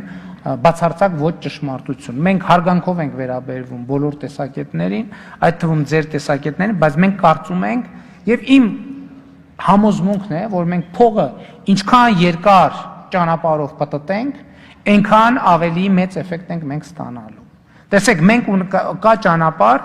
բաժանել այդ փողը մարդկանց։ Մենք ասում ենք ոչ, մենք 100 հատ նոր նախագիծ ենք ստեղծում, որպեսզի այդ 100 հատ նոր նախագծի վրա մարդիկ աշխատեն, իմիջիալոց ես ասելով կրթական, մի քիչ կրթական, մշակութային, սպորտային եւ առողջապահական։ եւ կնեն այն ենթակառուցվածքային։ Հիմա մենք խնդիր ենք դեր ասել ենք նախորդ տարի, որ 500 կիլոմետր ճանապարհ են կառուցելու։ Հիմա եթե պարզվի, որ Հայաստանում ներուժ կա ոչ թե փողի խնդիրը, այլ բանի, ընկերությունների ավելին յուրացնելու, ավելին իրացնելու հնարավորություն կա, մենք ավելին կանենք։ Մեր հայեցակարգային դիրքորոշումը դա է, որ մենք պետքա ոչ թե մարդկանց փող բաժանենք, մենք պետքա մարդկանց աջակցենք, որպեսզի նրանք աշխատեն եւ աշխատանքով իրենց ապրուստը վաստակեն։ Օրինակ կներեք ուղակի 30 վայրկյան, ասենք կարող է հարց հնչել եւ հնչում այդ հարցը, բայց չի Ճապոնիայի կառավարությունը օրինակ այս կորոնավիրուսի պայմաններում իր քաղաքացիներին բաժանում է, չգիտեմ, ինչքան դոլար, 500,000, շատ պարզ պատճառով, որովհետեւ Ճապոնիայում քանդած ճանապարհ չկա։ Շատ պարզ պատճառով, որովհետեւ Ճապոնիայում քանդած դպրոց չկա։ Քանդած հիվանդանոց չկա։ Եվ մենք ասում ենք, ոչ եկեք այդ գումարը բան անենք, աղբի մեջ կորած չի։ Մենք այսօր մտածում ենք, ասում ենք, հույս ունեմ կարողանանք։ Ամբողջ Հայաստանը աղբի տակ կորած է։ Եկեք այդ փողը ծախսենք նենց, որ ասենք Ժորժ ջան, եկեք աղբը հավաքենք եւ դրա դիմաց վաստակենք։ Էլ եմ ասում, ստեղ կա հայեցակարգային գուցե թուրն տարընթերցում։ Ես չեմ ասի, որ մեր ասածը Վերինացյանի ճշմարտությունն է եւ ձեր ասածը գիտեք բանա Ներքինացյանի նույնիսկ ճշմարտություն։ Ոչ, մենք հարգանքով ենք վերաբերվում, բայց մեր մոտեցումը ունենք այդ հարցում եւ ուզում ենք եւ կրում ենք պատասխանատվությունը մեր մոտեցման համար։ Շնորհակալ եմ։ Արձագանք։ Շնորհակալ եմ, պարոն վարչապետ։ Տեսեք, իրականում այդտեղ էլ շատ մեծ ճշմարտություն կա, ինչ որ դուք ասում եք, բայց մեր ասածն ինչն է, մենք ասում ենք պետական բյուրոկրատիան շատ մեծ է, մենք խնդրեմ ենք ունեցել թիրախավորման վրա, եւ այո, մարդիկ պետքա մտածենք ոնց իրանց աշխատանքով ապահովեն եւ դրանով նրանք եկամուտ վաստակեն, բայց ամենամեծ խնդրեմը, որ այստեղ ծագում է, դա ժամանակն է։ Այսինքն մենք այդ ընթացքում կորցնում ենք ժամանակ ու հազարավոր ընտանիքներ, չգիտեմ, մեկին գնում են ասում են վարձը չես տվել դու սարի, այն մեկին չի, ամենքին ինչ որ խնդիրներ են առաջանում։ Եվ այս առումով առաջադեմ փորձ կա, այդ փորձի ուսումնասիրության հիման վրա ենք ասում, որ այն ամենազարգացած երկրներն են, որ բյուրոկրատիա քիչ ունեն, էլի մտածել են, որ դա ժամանակ է տանելու։ Եվ փորձել են ուղակի մարդկանց աջակցել, այդ մարդիկ ծախսեն, այդ փողի կեսնել հարկերի տեսքով հետագալու կառավարությաների, պարոն վարչապետ։ Այսինքն ստեղ է մեր ասածի տրամաբանությունը, ձերն է տրամաբանական, բայց այդ տեսեք 5-րդ ամսվա մեջ ենք։ Ձեր ասած կապիտալ շինարարությունների տենդերները արված են։ Դեռ ոչ։ Այսինքն, տեսեք, ժամանակը մեծ խնդրեմ է այստեղ առաջացնելու, որ մինչև գնան, արտագնա աշխատողները ներգրավեն այս դպրոցների, հոսպիտալների, չգիտեմ, ճանապարհների շինարարության վրա, ժամանակը գնում է, բայց այդ մարդիկ պետք է ընթացքում ապրեն։ Այս է մեր առաջարկի մեխը, էլի։ Շնորհակալ եմ։ Տենդերների մի մասը հայտարարված է, մի մասը կհայտարարվի, բայց այդ հանրահայտ խնդրեմ է, ես չեմ հերքում, որ մենք տեմպի ժամանակի խնդիր ունենք։ Բայց հիմա դուք օգնեցիք, որ այս երկրորդ մասում ես ձեր հարցին ավելի ամբողջական պատասխան եմ։ Տեսեք, դուք խոսում եք գյուղատնտեսության նախարարության մասին, չէ՞։ Եվ մենք այսօր ունենք գյուղատնտեսության վարկավորման խնդիր։ Մենք գյուղատնտեսության նախարարությունը, էկոնոմիկայի նախարարության հետ համատեղ որոշումը կայացրել ենք, եւ ինչ ենք արել։ 6 միլիարդ դրամ, որ պիտի բաշխենք գյուղացիների մեջ որպես 0%-ով եւ արտոնյալ վարկեր, տվել ենք բանկային համակարգին։ Ինչի նաև ձեր ասացի պատճառը, որովհետև մենք գիտենք, որովհետև եթե թողենք բանը որոշումների կայացումը գյուղատնտեսության կամ որևէ կամ կառավարության կամ վարչապետի աշխատակազմի վրա, դա 5 անգամ ավելի երկար է տևելու եւ մեր 6 միլիարդ տված գումարը 20-30 օրում սպառվել է, երեք որոշում են կայացրել եւս 2 միլիարդ ենք տալիս։ Այսինքն գործնականում ձեր ասացի մի հատվածը, այնտեղ որտեղ դա հնարավոր է, մենք իրականացնում ենք։ Եվ էլի, եթե դուք տեղեր գիտեք, որ կոնկրետ այս մեխանիզմը հնարավոր է բան անել, աշխատացնել մեծ հաճույքով։ Եվ արագության հետ կապված ձեր ասածը, այո, ընդունում եմ ձախողման մասին, մեր ամենամեծ ձախողումը արագություններն են, որ մենք չենք կարողանում մեր ցանկացած արագությամբ մեր փողերը տեղ հասցնել, դարձնել կապիտալ շինարարություն, կապիտալ ծախս եւ արդյունք։ Այո, ես դա ընդունում եմ։ Շնորհակալություն, հաջորդ հարցի համար Տիգրան Ուրիխանյան։ Պարոն Փաշինյան, այսօր հաշվում էի 2 տարվա ընթացքում անցած 18 թվականի գարնանից մինչ օրս 9 անգամ աջակցության ձեռք եմ պարզել դեպի կառավարություն, դեպի ձեզ անձամբ չէ էլի, երկրում դրական փոփոխություններ իրականացնելու համար, աջակցելու, օգնելու համար, առանձին հանդիպել ենք, ասել եմ, ոտի վրա ասել եմ, ստեղ պաշտոնապես մի 4-5 անգամ ասել եմ, տարբեր նախագծեր եմ բերել, օրենսդրական հարցեր եմ բարձրացրել, հարց ու պատասխան ենք ունեցել ու նաև փորձել եմ օգնել, այսօր մի քանի անգամ այստեղ նշեցիք, այդ բացահայտված աշխատատեղերի հետ կապված այն հայտնի հարցով, մենք 4 անգամ առնվազն հարց պատասխան ենք ունեցել, ամեն ինչ պարզ կլիներ, եթե դուք ասեիք, որ ես սխալ եմ, դուք ճիշտ եք, ահա տվյալները, բայց դուք ինձ այդ 4 անգամ համաձայնել եք, եւ որ խնդիրն առկա է, եւ վերջին մեր հարց պատասխանի ժամանակ արձանագրեցինք երկուստեք ձեր առաջարկով, որ պետական վերահսկողական ծառայությունը պիտի ստուգումներ անի այն մասով, որ այդ բացահայտված աշխատատեղերի, ինչպես այսօր ասացիք արդեն 83,000, այսինքն ամսական 87,000, հետևաբար 870 միլիոն դրամ ամսական զինծառայողների սոցիալական ապահովության հիմնադրամի մուտքերի մասով, որոնք չեն երևացել, այսինքն հաշվետվություններում մինչ օրս չկան, ներկայացված չեն։ Եվ դրա դիմաց ես նստած սպասում եմ ՊՎՑ-ի ստուգումներին մեր ձեր հետ համատեղ աշխատանքի ընթացքին ստանում եմ կառավարության 613A որոշումը, որով Տիգրան Ուրիխանյանը հանվում է կառավարության կվոտայով ներկայացված Տիգրան Ուրիխանյանը հանվում է հոգաբարձուների խորհրդի կազմից եւ փոխարինվում է մեկ այլ անձով։ Քանի որ այսօր քննարկեցիք բազմիցս, ես նաև այլ հարց ունեի, հետո դա կհնչեցնեմ հարց պատասխանի ժամանակ։ Այդ աշխատատեղերի մասով խնդրում եմ վերջապես տեղեկություն տայեք։ Ինչն էր խանգարում, որ Տիգրան Ուրիխանյանը շարունակեր օգնել երկրին, իշխանությանը, կառավարմանը եւ այդ խնդրի լուծմանը հասնենք նոր հանեիք ինձ այդ հիմնադրամից էլի։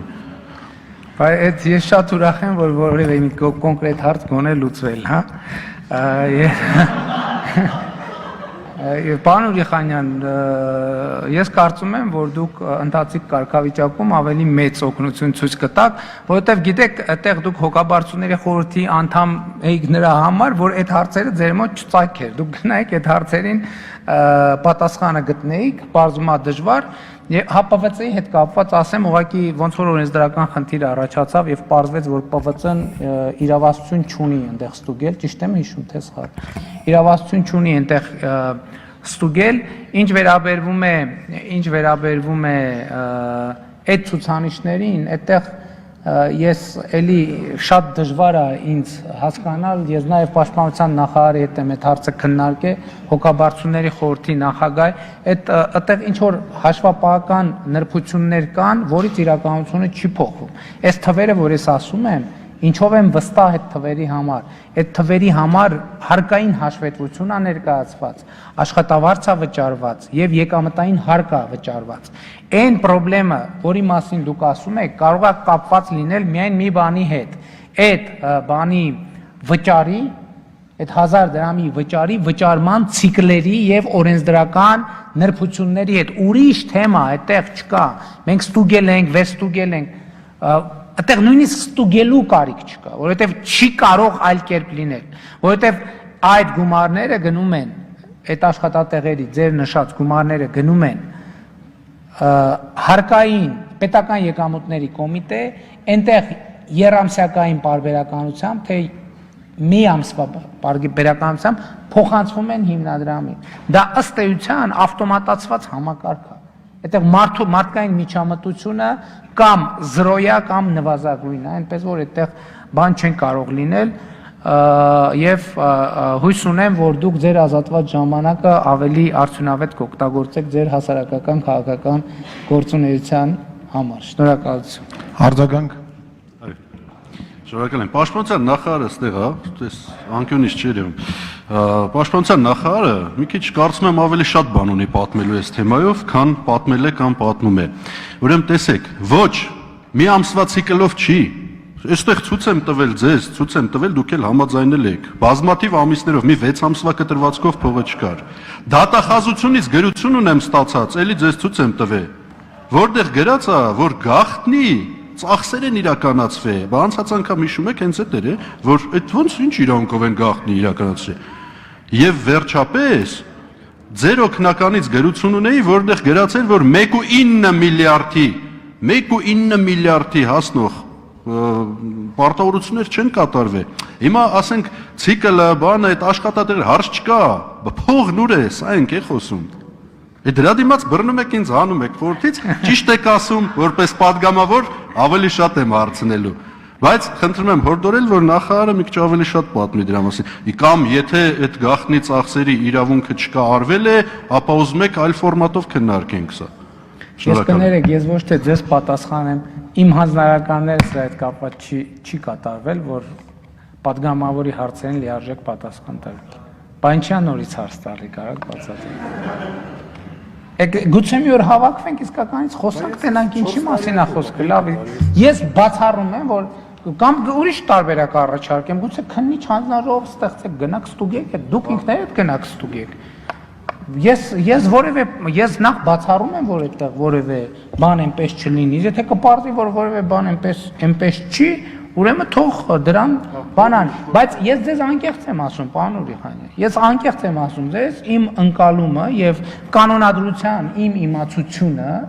հիմնադրամի ինձ թույլ է տալիս ասել, որ դուք հոգապարծությունների խորհրդի անդամի կարգավիճակում ոչ թե պետքա ունեք բոլոր շանսերը եւ լծակները, որ ոչ թե այդ հարցերը տակ ինձ, այլ ելույթ ունենաք պատմեք մեզ այդ հարցերի պատասխանների մասին։ Անեցիք, էլ չեմ կարող։ Դե բա միջև դրա չեք տալիս այդ պատասխանները, ձեր աշխատանքը արդյունավետ գնահատեցինք, հանեցինք։ Շնորհակալություն, Գոր Գևորգյան։ Շնորհակալություն, պարոն վարչապետ, կարծում եմ կարևոր կլինի, եթե մի փոքր բարձաբանում ներկայացնեք գազի գնի առաջիկայում տատանումների հետ կապված ունենք որևէ մտահոգություն թե չունենք, սա հարցս եւ որպես առաջարկություն քննարկելու համար, քանի որ գտնվում ենք ոչ ստանդարտ իրավիճակում եւ համավարակ է ըստ էության, առաջարկում եմ ամռան ամիսները, եթե համավարակի տարածման ցուցանիշները չեն լինի չափազանց մտահոգիչ, կազմակերպել լայնածավալ ծառատունկ կամ ինչ-որ նմանատիպ գործողություններ, որոնք որ այլ հավասար պայմաններում, ինչպես ասում են մեր տնտեսագետները, կարող էին շատ ավելի երկարաձգվել։ Այսինքն, եթե ունենք գեներացված գումար եւ ունենք աշխատատեղեր, որոնք որ այս պայդրությամբ համալրված չեն եւ այդ մարդկանց ռեսուրսը կարող ենք օգտագործել, կարող ենք օգտագործել նաեւ այս առումով։ Եվ ոչ միայն ծառատունկը, այլև նմանատիպ շատ միջոցառումներ, որտեղ մենք կարող ենք հավելյալ աշխատատուժ օգտագործենք այս մասով։ Շնորհակալություն։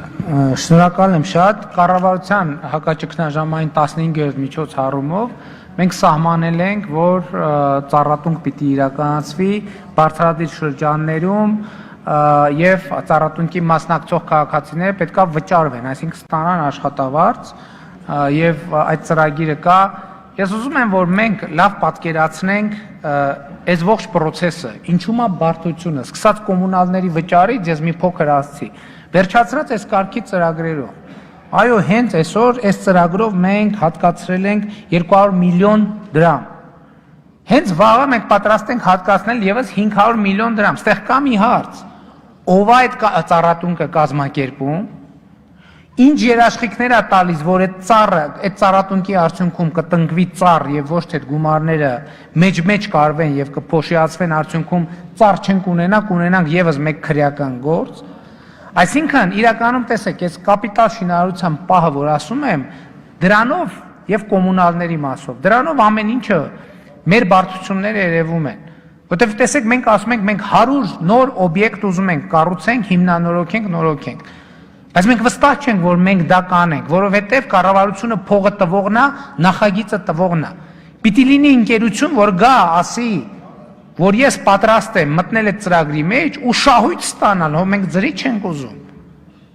Այդ ընկերությունների կարողությունների պակասն է։ Ինչն է պատճառը այդ կարողությունների պակասի։ Իմ համոզմամբ այդտեղ քաղաքական կոմպոնենտ կա, որտեղ երկար ժամանակ այդ դաշտը, պետական գնումների դաշտը փակ ա եղել։ Մարդիկ ձևական ընկերություններով ոչ թե ճանապարհ են սարքել, այլ ատկատ են արել։ Ոչ թե կապիտալ ներդրումն է եղել խնդիրը, այլ ատկատը։ Եվ հիմա այդ կարողությունները չկան։ Մենք հիմա ուզում ենք, որ այդ կարողությունները ստեղծվեն, որ մենք պատրաստ ենք։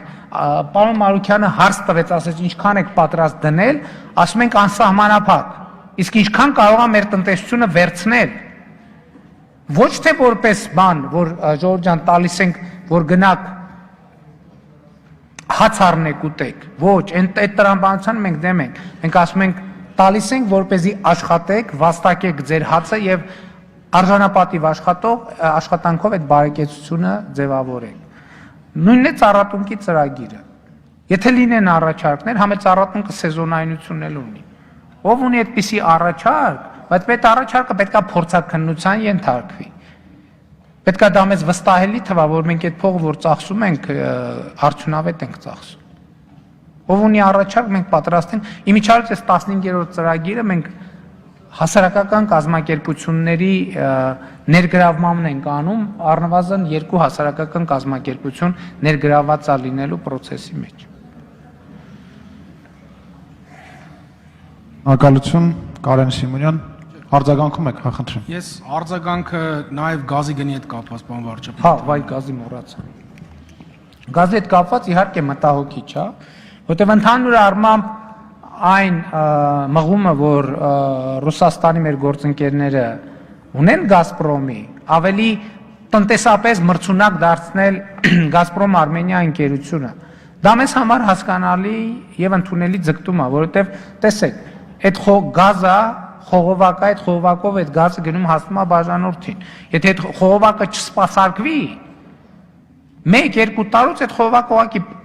շարքից դուրս կգա, գազը չի գնահասնի տեղ, որպեսզի այս խողովակը լինի, պետքա որ ընկերությունը պատշաճ շահույթ ունենա, որպեսզի այդ շահույթով սպասարկի այդ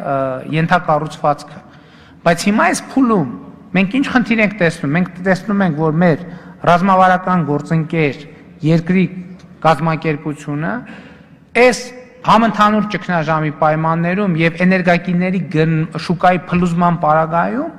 կարծում ենք, որ պետք է այլ մոտեցում ցուցաբերի եւ մենք կփորձենք մեր գործընկերների հետ խոսել, մանավանդ Եվրասիական տնտեսական միության օրակարգում ամենակարևոր խնդիրը կամ ամենակարևոր խնդիրներից մեկը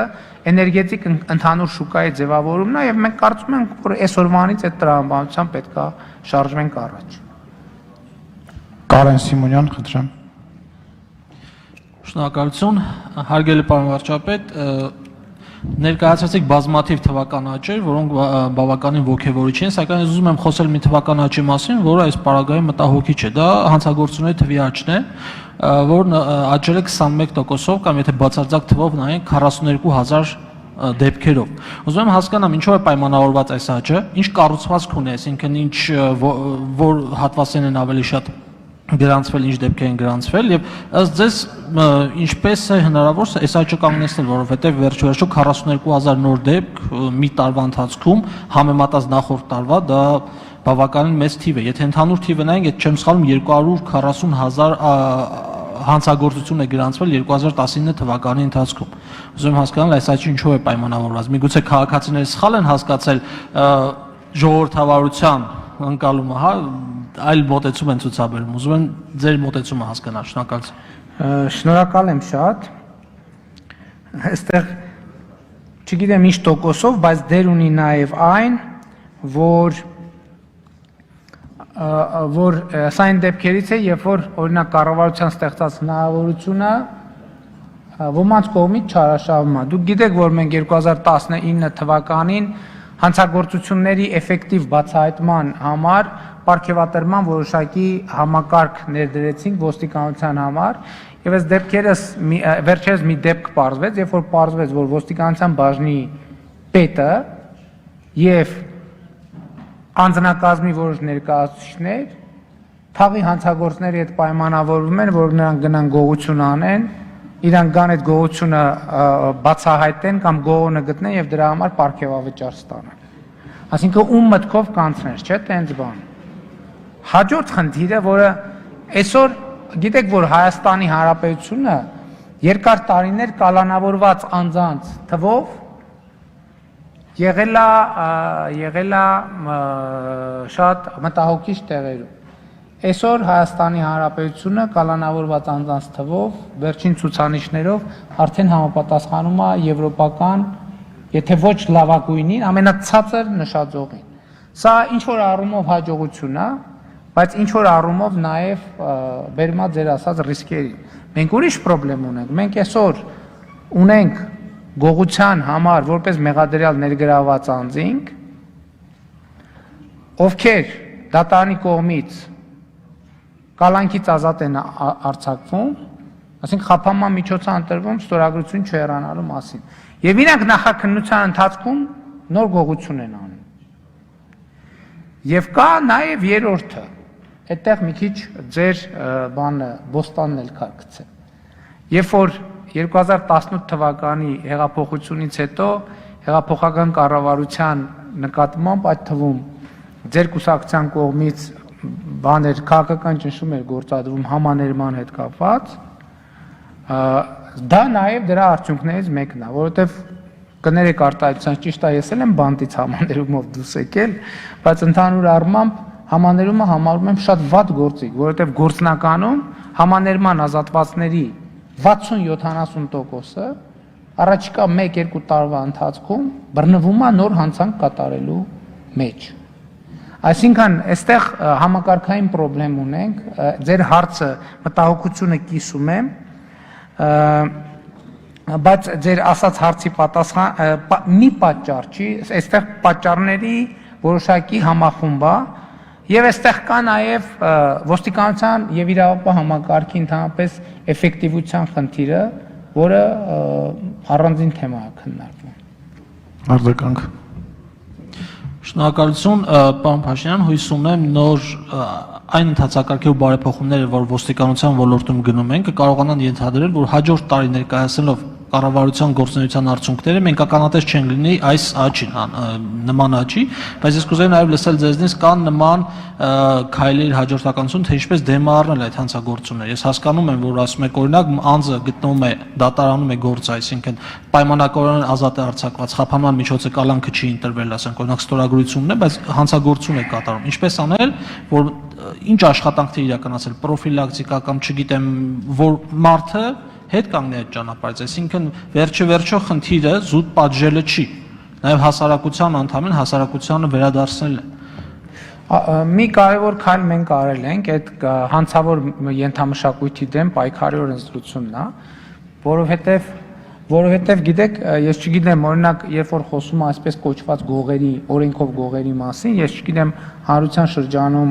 ինչ պատկերացումներ կան նրանց մասին, բայց այդ մարդիկ իրանց աշխատանքը պրոֆեսիոնալ հանցագործություններ կազմակերպելն է։ Ասենք օրինակ կստանալ տեղեկատվություն, որ այսինչ տանը կա լավ բան, որը կարելի է գողանալ, եւ այդ ինֆորմացիան փոխանցել պոտենցիալ գողին, հանցագործին եւ նրան ուղարկել այդ գողության, նրան տալ իր բաժինը, վերցնել սեփական բաժինը եւ ինֆորմացիա բերողին տալ իր բաժինը։ Եվ մենք կարծում ենք, որ ընդհանրապես բարեփոխումների օրակարգով այս հարցը պիտի լուծվի եւ Արդարադատության նախարարը ինձ հուշում է, որ օրինակ նոր քրեական դատավարության օրենսգրքով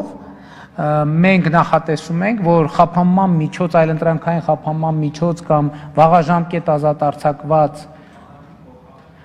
կալանքի փոխարեն մենք ներդնելու ենք այդ բանի այդ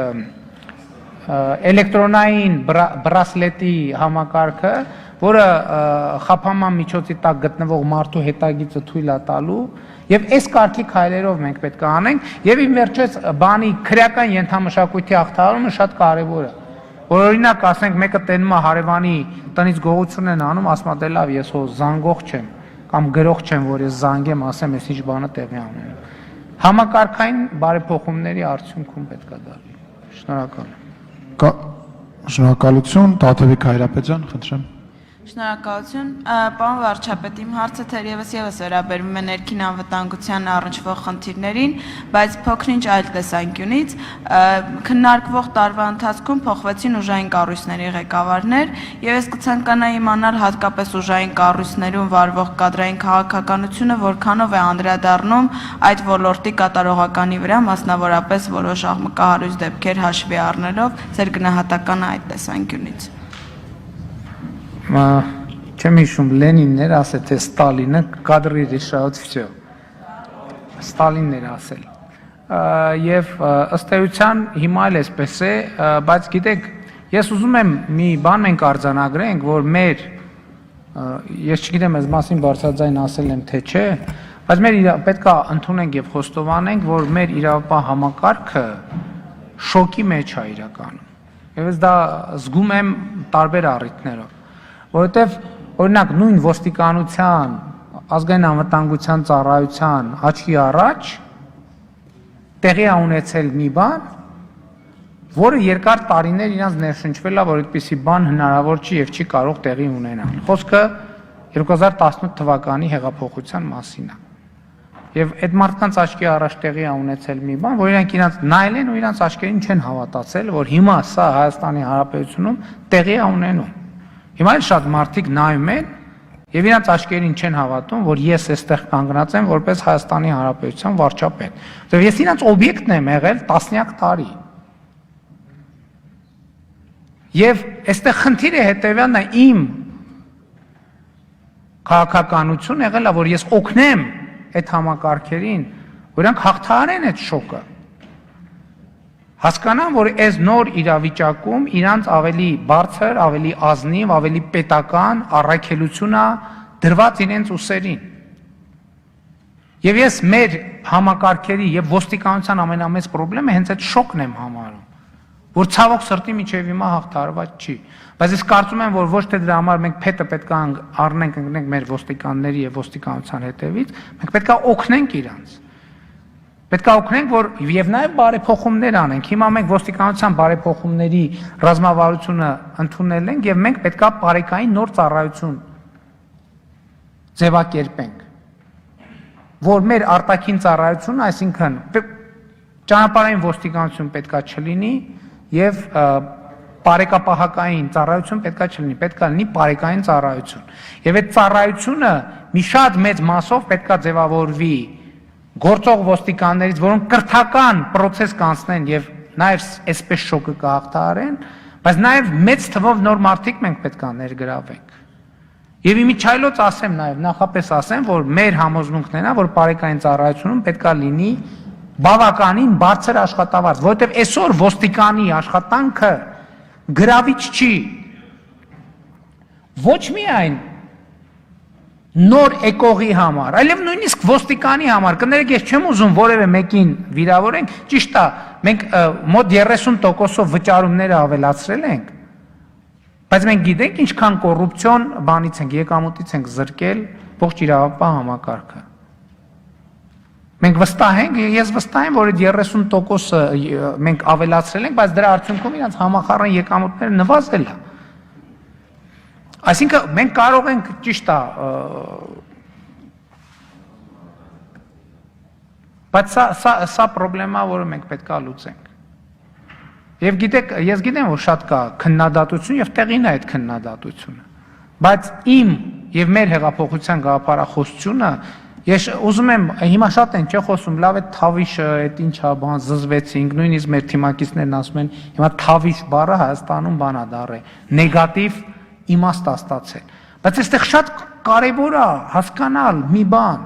Մենք անում ենք այն ինչ որ խոստացել ենք։ Մենք անում ենք այն ինչ որ խոստացել ենք, մենք ասել ենք չի լինելու ոստիկանությունում կադրային ջարդ, չի լինելու պետական կառավարման համակարգում կադրային ջարդ։ Մենք ասել ենք բոլոր Հայաստանի Հանրապետության բոլոր քաղաքացիները ունենալու են շանս ապրել եւ աշխատել այս նոր Հայաստանում, նոր միջավայրում, որովհետև մենք չենք ուզեցել գալ մարդկանց բաժանել հեղափոխականների եւ հակահեղափոխականների, որովհետև սա ոչ թե հոկտեմբերյան սոցիալիստական մեծ հեղափոխությունն է, ասա 2018 թվականի ոչ բռնի թավշյա ժողովրդական հեղափոխությունն է։ Եվ յուրաքանչյուր քաղաքացի, յուրաքանչյուր ոստիկան, յուրաքանչյուր դատավոր, յուրաքանչյուր քննիչ իր շանսը ունեցել է, բայց ես ձեզ հետ համաձայն եմ, որ ժամանակը արդեն սպառվում է։ Նրանք ովքեր օգտագործել են այդ շանսը, մենք մեր գլխի վրա տեղ ունեն, նրանք ովքեր շանսը չեն օգտագործել, պետք է նոր աշխատանք փնտրեն իրենց համար։ Արձագանք։ Եվ ուղղակի կարճ անդրադարձ, քանի որ նաև պարոն Միրզոյանը կոչ արեց առիթը օգտագործել եւ նվազեցնել երեկոյան սպասվող կառավարության հարց ու պատասխանի հետ կապված, համացանցում եւս ակտիվ քննարկվեց երեկվա նշանակումը ԱԱԾ պետի տեղակալի, որը մեկնաբանվեց ձեր գրասենյակի մամլոխոսնակի կողմից որպես քաղաքական նշանակում։ Կարող ենք այստեղից հետեւություն անել, որ ուժային կառույցներում հետագա կադրային քաղաքականություն վարելիս նաև քաղաքական նշանակումներ կլինեն։ Նո քաղաքական ոչ թե քաղաքական նշանակում, այդտեղ հարց կար, որ շատ բաների տեղիք էր տվել, նույնիսկ հումորի անեկդոտների, որ պարոն Քարամյանը 2 օրում 2 պաշտոնի նշանակվեց, բայց ես կայացրել եմ քաղաքական որոշում, որ ինքը պետք է այնտեղ աշխատի, դա աշխատանքային անհրաժեշտություն եմ համարել, պարզապես այդ օրենքը այդ միջանցքն է տվել, որպեսզի ինքը հայտնվի այնտեղ։ Եվ ուզում եմ անկեղծ ասել, որ նկատել եք երևի, որ իմ քաղաքականությունը եղել է այն, որ ոստիկանություն եւ ազգային անվտանգության ծառայություն ինչ որ մի ժամանակ ընդհանրապես դրսից նշանակումներ չեն արվել, խոստման համաձայն, որ այդ համակարգերը պետք է ունենան հնարավորություն։ Եվ հիմա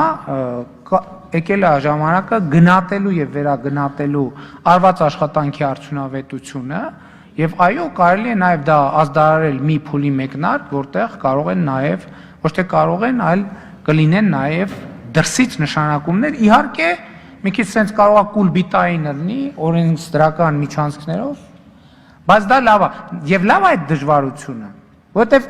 հիշում եք կար մենք բոլորս մտադրված ենք օրենսդրական փոփոխություն անելու որ ուղիղ նշանակումներ ար, բայց հետո մենք հասկացանք, որ դա համակարգի զինվորական տրամաբանությունը կարող է ջարդի, կարող է կոտրի, եւ այդտեղ այո, մեր քաղաքական շահերից նահանջեցինք հանուն համակարգի, եւ մեր հույսն է նա, որ եւ ոստիկանության եւ ազգային անվտանգության ծառայության մեր պետական համակարգերը կգնահատեն մեր վերաբերմունքը, ոչ թե ոմանք կառիթավորվեն այդ վերաբերմունքից, այլ կգնահատեն։ Եվ սա մեր գաղափարախոսությունն է, դա ոչ թե այնա, որ մենք միամիտ ենք եղել, բան ենք այս շանսը տվել ենք, ոչ, դա մեր գաղափարախոսությունն է, դա մեր վերաբերմունքն է, դա մեր անցած քաղաքական ճանապարհն է, դա մեր պատմությունն է, ոնց ենք մենք հայտնվել այստեղ։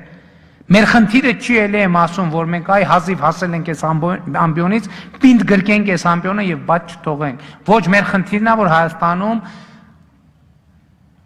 Հայաստանի զարգացմանը ներգրավի մեր ազգային ներուժի հնարավորինս ամենամեծ հատվածը։ Եվ մենք նաև այս ընթացքում ես ժամանակ ա եղել, որ իրավապահ համակարգում եւ դատա իրավական համակարգում թացը չորից տարբերվի։ Եվ ես ուրախ եմ, որ մենք այդքան ռեսուրս, կամք, համբերություն ունեցել ենք եւ ունենք, որ այդ շանսը տանք մարդկանց։ Եվ դա ճիշտ մոտեցում է, ես դա բարձր մոտեցում եմ համարում։ Ով որ օգտվել է դրանից, օգտվել է, ով որ չի օգտվել, իրանն է, իրա պրոբլեմն է։ Այն բանի մեր այդ Սարյան փողոցի շենքերից մեկի վրա, չգիտեմ հիմա կա թե չկա, Աննա Ախմատովայի հայտնի արտահայտությունն է գրած, ինչ որ տվեցիր քոնն է։ Ինչ որ մենք տվել ենք, դա մերն է, դա որ մեկը չի կարա մտածի, որ մեզնից բան է գողացել, որտեղ այն ինչ որ մենք տվել ենք, մերն է, մեր պատմությունն է, մեր արժանապատվությունն է, մեր գաղափարախոսությունն է եւ մեր սկզբունքայնությունն է, որտեղ մենք չենք մտել, ասենք, հեսա բերենք մեր բաներին լցնենք իրավապահ համակարգերը, բոլորին թաց ու չորը խառնած հանենք դուրս, բերենք մեր կուսակցականներին լցնենք իրավապահ համակարգը։ Այո, մենք այս շանսը տվել ենք եւ այն ինչ որ տվել ենք մերն է, որովհետեւ մեկի մտքով չանցնի թե մեզ խափեց։ Մեզ հնարավոր չի խափել։ Ես մեկ-մեկ ասում եմ մեր իրավապահ մարմինների որոշ ներկայացուցիչների, ասում եմ, եթե դուք մտածում եք, որ այդքան խելոք եք, Այդ ո՞նց է որ ձեր խնդիրն էր ամեն ինչ անել, որ ես ստեղ չհայտնվեմ, ինձ ես ստեղ հայտնվել եմ եւ ձեզ հրամաններ եմ տալիս։ Ձեր մտքով ասում է որ դուք կարաք խափեք մեզ։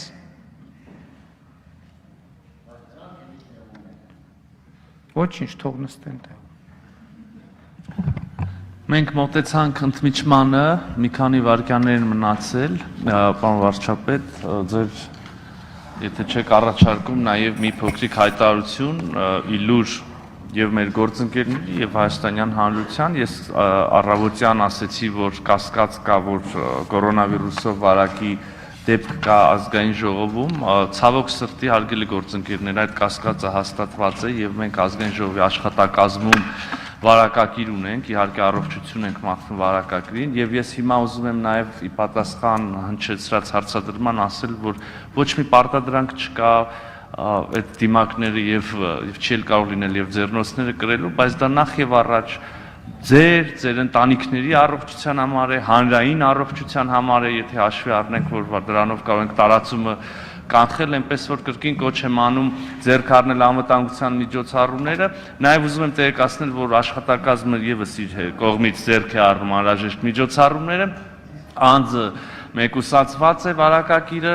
շրջանակը շփման հստակեցված է եւ կրկին մեկուսացված է, մեզնից յուրաքանչյուրից հասնում է ակնկալում է շարունակել բնականon աշխատանքը, նաև ձեռք առնելով համապատասխան միջոցներ։ Շնորհակալություն։